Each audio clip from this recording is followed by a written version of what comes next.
জীবনে কিছু কিছু কষ্ট আসে বুঝিয়ে দিতে যে তোমার রব ছাড়া তোমার কেউ নাই। জীবনের যতগুলো কষ্ট আসে এটা শুধুমাত্র এই কারণে আসে, আল্লাহ তাআলা বুঝিয়ে দিতে চান যে তোমার আল্লাহ ছাড়া এই পৃথিবীতে কেউ নাই। এই পৃথিবীতে যত মানুষগুলোকে আপনি দেখছেন, সমস্ত মানুষগুলো আপনাকে স্বার্থের কারণে ভালোবাসবে, আপনার স্বার্থ পুরো হয়ে গেলে আপনার কাছ থেকে চলে যাবে।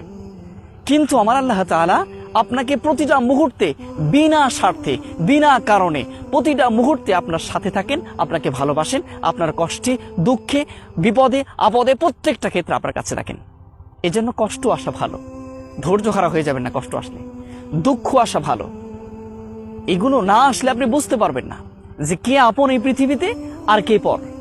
এগুলো তখনই আপনি বুঝতে পারবেন যখন হলো আপনি নিজেই বুঝতে পারবেন যে এটা আমার আপন। এই আপন পৃথিবীর কোনো মানুষই আপন নয়, একমাত্র রব ছাড়া কেউ আপন নয়, এটা বুঝতে পারবেন তখন আপনি।